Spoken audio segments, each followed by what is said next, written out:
ማርበርግ ቫይረስ ከኮሮና በ20 እጥፍ ያህል የመግደል አቅም ያለው እጅግ አደገኛ የሆነ ቫይረስ ነው። በፍጥነት የመተላለፍ ዕድሉ እጅግ ከፍተኛ ነው። ሰላም ሰላም የንቃተ ጤና ቤተሰቦች እንዴት ናችሁ? እንደምን ከርማችኋል? እንደምን ቆይታችኋል? አንድ የጤና ጉዳይ ይዤ ተመልሻለሁ ዛሬ። እንግዲህ በቅርቡ የተከሰተ በሀገራችን በጂንካ አካባቢ የተከሰተ የአንድ ሄሞራጂክ ፌቨር ወይንም ትኩሳት ያለው የደም መፍሰስ በሽታ ወረርሽኝ መልክ ተከስቷል። አንድ 8 ሰዎችም እንደተያዙ መረጋገጥ ተችሏል። ይህ አደገኛ እጅግ የሆነ በቅርቡ ደግሞ በጤና ሚኒስቴር በተደረገው ማለት ነው ምርመራ ማርበርግ የሚባለው የቫይረስ ዝርያ እንደሆነ ታውቋል ማለት ነው። ይህ ማርበርግ ቫይረስ ዝርያ እጅግ አደገኛ በሆነ ሁኔታ ሰዎችን ለሞት የሚያበቃ እጅግ አደገኛ ቫይረስ ነው። ሁላችንም ጥንቃቄ ሰጥተን አትኩረን ልንከላከል የሚገባ በሽታ ነው። ከኮቪድም በ20 እጥፍ ያህል ከ20 በላይ በሆነ እጥፍ ያህል ለመግደል አቅም ያለው እንዲሁም ደግሞ ከተያዙ ሰዎች ውስጥ ከ50% እስከ 88% ያክል የመግደል አቅም ያለው እጅግ አደገኛ በሽታ ነው። ሁላችንም ልንከላከለው ይገባል። ለመሆኑ ይህን የማይመጣው ቫይረስ ማርበርግ ቫይረስ ማለት ነው በምክንያት ይመጣል? ምልክቶቹ ምንድን ናቸው? መከላከያ መንገዱ፣ ሕክምናውስ ምን ይመስላል የሚለው ነው የምናየው። እስከ መጨረሻው ቆዩ። እጅግ አደገኛ ቫይረስ እንደመሆኑ መጠን ቀድሞ መከላከሉ ከሕክምናውም ይበልጣል፣ የበለጠ ዋጋ አለው። እንዲሁም ደግሞ የበሽታ ሕክምናም የሆነ ክትባት ስለሌለው እጅግ ከፍተኛ ጥንቃቄ የሚሻ ነው ማለት ነው። ለመሆኑ ይህ ቫይረስ ወይም ማርበርግ ቫይረስ ምን አይነት ቫይረስ ነው የሚለውን እናያለን። በሽታው ከዚህ በፊት ሌላ ቦታ ተከስቶ ነበር የሚለውን እናያለን ማለት ነው። ይሄ ማርበርግ ቫይረስ የሚባለው ቫይረስ ሄሞራጂክ ፌቨር ቫይረስ ይባላል። ያ ማለት ትኩሳትና ደም መፍሰስን ከሚያመጡ የቫይረስ ዝርያዎች የሚመደብ ነው።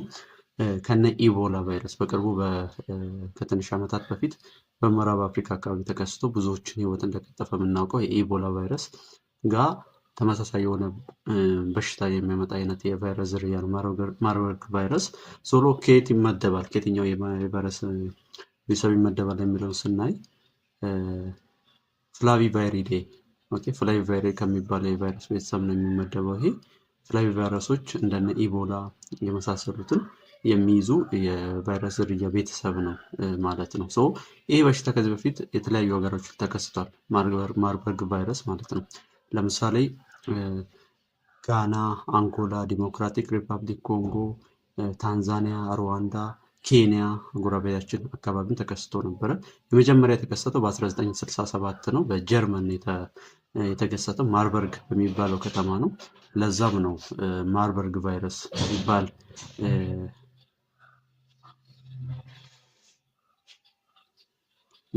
ማርበርግ ቫይረስ ሊባል የቻለው ማለት ነው። በዛ ምክንያትም ነው ማርበርግ ቫይረስ ሊባል የቻለው ማለት ነው። እንግዲህ ከዛ ጊዜ ጀምሮ በተለያየ ጊዜ በተለያየ ቦታዎች ተከስቶ የብዙዎችን ሕይወት ቀጥፏል ማለት ነው። ይሄ በሽታ መምጫው ምንድን ነው? በዋነኝነት ዋሻ አካባቢ ወይንም ደግሞ ይሄ ማዕድን አውጪዎች አካባቢ ይከሰታል። ዋነኛ ተሸካሚ የምትባለውም ሮዜተስ ኤጀፕቲከስ የምትባል የሌሊት ወፍ ዝርያ አለች። ይቺ ናቹራል ሪዘርቨር ወይንም ተፈጥሯዊ የቫይረሱ ተሸካሚ ነች። ይቺ ወፍ የሌሊት ወፍ የምትገኝባቸው አካባቢዎች ላይ በብዛት የሚገኙ ሰዎች በዚህ በሽታ ብዙ ጊዜ ተይዘዋል። ስለዚህ ተሸካሚ ሆነች ማለት ነው። እሷ ላይ በሽታ አይመጣም፣ ነገር ግን ለሌሎች ለሰዎች የዚህ ቫይረስ ምንጭ ልትሆን ትችላለች ማለት ነው። አሁንም ጂንካ አካባቢ እንግዲህ የማዕድን ማውጣት ስራዎች በብዛት የሚካሄዱበት ስለሆነ ምክንያቱም ከዚህ ጋር የተገናኘ ከዚህ ወፍ ጋር ወይንም ከዛ አካባቢ ከሚኖሩ ዋሻዎች ጋር ብዙ ጊዜ ግንኙነት ያላቸው ሰዎች ናቸው ሊያመጡ የሚችሉት ተብሎ ይታሰባል። እንዲሁም ደግሞ ይሄ ብዙ ሰዎች የሚሄዱባቸው ዋሻ አካባቢዎች እና ይቺ የሌሊት ወፍ የምትገኝባቸው አካባቢዎች ላይ የሄደ ሰው እዛ አካባቢ ብዙ ጊዜ የሚመላለስ ሰው የዚህ በሽታ ተጠቂ ሊሆን ይችላል ተብሎ ይታሰባል። ምክንያቱም ካየ መተላለፊያ መንገዶቹ እንግዲህ ከበሽተኛው እንግዲህ እንዳልኳችሁ መጀመሪያ ከሌሊቷ ወፍ ጋር ግንኙነት ያላቸው ሰዎች ይያዛሉ። ከዛ በኋላ ከሰው ወደ ሰው የሚመተላለፍ ጸባ ያለው የበሽታ መተላለፊያ መንገዶቹ በዋነኝነት ቀጥታ ንክኪ ነው። በተለይ ከበሽተኛው በሚወጡ ፈሳሾች ለምሳሌ ደም፣ ምራቅ፣ ላብ ሊሆን ይችላል፣ ደም፣ ትውከት የመሳሰሉት በተለያየ መልኩ ከሰውየው ከበሽተኛው የሚወጡ ፈሳሾችን ቀጥታ ንክኪ ካለ ከእነሱ ጋር ሊተላለፍ ይችላል። ተመሳሳይነት አለው ከኢቦላ ቫይረስ ጋር ተመሳሳይነት ያለው የመተላለፊያ መንገዱ ማለት ነው። ሌላው ነገር በሽተኞች ምልክቱን ሳያሳዩ በፊት በሽታውን አያስተላልፉም። አንዱ ጥሩ ነገር ምንድነው? በሽተኛው በሽታውን የሚያስተላልፈው ብዙ ጊዜ ምልክቱን ካሳየ በኋላ ነው። ምልክቱን ካሳየ በኋላ ስለሆነ የአንድ ጥሩ ነገር ነው፣ አንድ ጥሩ ጎኑ ነው ማለት ነው። ምልክቶቹን እንይ። ምልክቶቹ በብዛት ከኢቦላ ቫይረስ ጋር ወይንም ከታይፎይድ ከወባ ጋር የሚመሳሰል ምልክት አለባቸው። ሰዎች ምልክት የሚያሳዩት በሽታው ከያዛቸው ወይንም ቫይረሱ ወደ ሰውነታቸው ከገባ ከ2 እስከ 21 ቀን ባለው ጊዜ ውስጥ ምልክት ያሳያሉ። አጭር ከተባለ በ2 ቀን ውስጥ፣ ረዘም ላለ ጊዜ ከቆየ ደግሞ በ21 ቀን ምልክቱ ማሳየት ይጀምራሉ። እንደ ሌሎች ትኩሳት አዘል እንደሆኑ በሽታዎች ነው ብዙ ጊዜ ምልክቱ። ትኩሳት፣ ራስ ምታት፣ በተለይ ይሄ ወገብ ህመም፣ የሰውነት ቁርጥማት አካባቢ እንደዚህ አይነት ምልክቶች አሉ። ምግብ ማስጠላት፣ የጡንቻ ህመሞች ይኖሩታል። ሲባባስ ደግሞ ከትንሽ ጊዜ በኋላ ደግሞ በተለያዩ መልኩ ደም መፍሰስ ይከሰታል። ለምሳሌ ከሰገራ ጋር ደም መፍሰስ ወይንም ደግሞ ብለዲ ስቱልስ የምንለው ማለት ነው። ከሰገራ ጋር የደም መፍሰስ ይኖረዋል። ሌላው ነገር ደግሞ በጆሮ በአፍንጫ እና በተለያዩ የሰውነት ቀዳዳዎች ደም መፍሰሶች ይኖራሉ። ይህ የሚሆነው ምክንያት ምንድን ነው? ይሄ ቫይረስ የደም ስሮቻችን ግድግዳ ወይንም ይሄ ቨዝል ወይም ብለድ ቨዝል ኢንዶቴሊየም የሚባለው የደም ስራችን ግድግዳ ላይ በመጣበቅ እነሱን ፐርፎሬት በማድረግ ከቫይረሱ ጋር በተገናኘ ቫይረሱ እነኚህ ሴሎች ውስጥ እነኚህ ህዋሳት የደም ስራችን ግድግዳ ህዋሳት ውስጥ ማለት ነው ሲራባ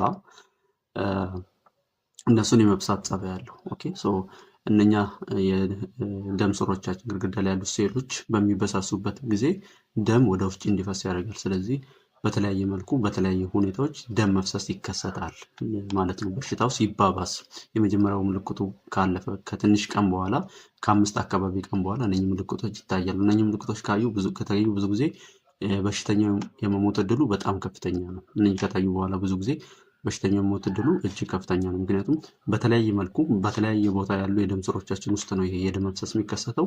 ውጫዊም ውስጣዊም ወይንም ኢንተርናል ብሊዲንግ እና ኤክስተርናል ብሊዲንግ ይከሰታል።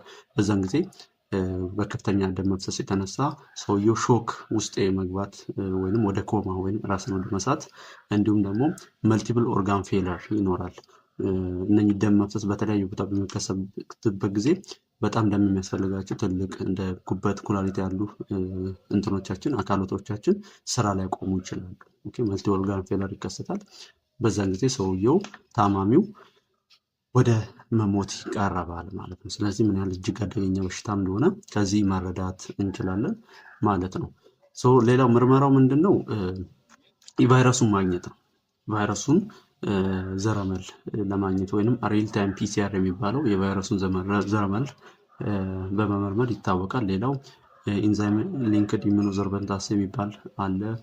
ካልቸር ወይንም ሴል ካልቸር ውስጥ ወይንም ከሰውነት ውጭ በሆነ ሁኔታ ሴሎች ወይንም ህዋሳት ላይ ቫይረሱ እንዲራባ በማድረግ ምርመራዎች ይካሄዳሉ። ብዙ ጊዜ ግን ፋስት የሚባለው ፈጣኑ የሚባለው የቫይረሱን የዘረመል ምርመራ ወይንም ፖሊመሬዝ ቼን ሪአክሽን ሪቨርስ ትራንስክሪፕቴዝ ፖሊመሬዝ ቼን ሪአክሽን የሚባለው የምርመራ ነው የሚካሄደው።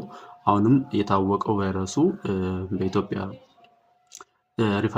ብሔራዊ ሪፈረንስ ላቦራቶሪ ተመርምሮ ነው እሱ መሆኑ የታወቀው ማለት ነው። እነኚህ ምርመራዎች በዋነኝነት በላቦራቶሪ ይታወቃሉ። ሌላው ነገር ህክምናው ነው። ህክምናው እንግዲህ እስካሁን የተረጋገጠ መድኃኒትም ሆነ ክትባት ለማርበርግ ቫይረስ የለውም። ለዛ ነው መከላከሉ ከሁሉም ይቀድማል ያልኳቸው።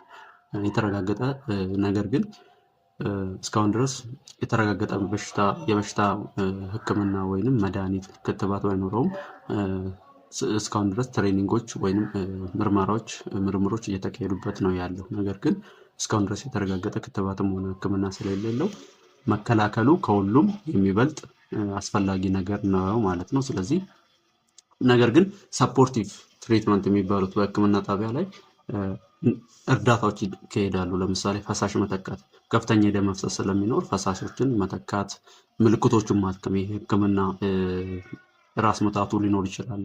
እንዳልኳችሁ ከፍተኛ ራስ ምታት አለው፣ ትኩሳት አለው፣ የመሳሰሉትን ነገሮች እነኝን እርዳታ ነው የሚሰጠው እንጂ ለበሽታው ህክምና ወይንም ምርመራ የለም። ስለዚህ ከፍተኛ ጥንቃቄ የሚፈልግ መከላከል ላይ ያተኮረ እንቅስቃሴን የሚፈልግ በሽታ ነው ማለት ነው፣ የማርበርግ በሽታ። ስለዚህ ሁላችንም እነኛ አይነት ምልክቶች ያሉበት ሰው ሲናይ መጀመሪያ ራሳችን ከዛ ሰው ራቅ ማድረግ እና ያ ሰው ደግሞ ወደ ሕክምና እንዲሄድ በፍጥነት ወደ ሕክምና እንዲሄድ የማድረግ ልምድ ሊኖር ይገባል። ይህን በሽታ ቶሎ ለመከላከል እና ቁጥጥር ላይ እንዲውል ማለት ነው። በተለይ አሁኑ ሰዓት ላይ በጂንካ እና አካባቢው ላይ የሚኖሩ ሰዎች ከፍተኛ ጥንቃቄ ማድረግ ይኖርብናል። ሁልጊዜ እጅም በሳሙና በተከታታይ ሁልጊዜ ልንመገቢውም በተለያየ መንገድ እጅን በሳሙና መታጠብ፣ ንጽህናን በተገቢ ሁኔታ መጠበቅ፣ እንዲሁም ደግሞ ይሄ ምልክት አሁን ያልኳቸው ምልክት ያለባቸውን ሰዎች ቶሎ ሕክምና እንዲያገኙ በማድረግ በሽታው ቁጥጥር ስር እንዲሆን ማድረግ ይቻላል ማለት ነው። ስለዚህ ይህን በማድረግ እንደዚህ አይነት አደገኛ በሽታዎችን መከላከል ይኖርብናል ማለት ነው። አብራችሁ ስለቆያችሁ እጅግ አመሰግናለሁ። ሁላችንም እንጠንቀቅ። ሁላችንም እነኚህን የመከላከያ መንገዶች ተከትለን በሽታውን እንከላከል እንፈልጋለሁ። ቀጣይ ደግሞ ሌላ ጤና ነክ መረጃዎችን ይዤ እመለሳለሁ። ሰብስክራይብ ያላደርጋችሁ ሰብስክራይብ በማድረግ ሌሎችም ቪዲዮዎች እዚህ ላይ ያሉት ስለ የተለያዩ የጤና እክሎች ወይም የጤና መረጃዎች አሉ። ስለዚህ እነሱን ተከታተሉላችሁ ፈልጋለሁ። እስከ መጨረሻ አብራችሁ ስለሆናችሁ አመሰግናለሁ። ቸር ሰንብቱ።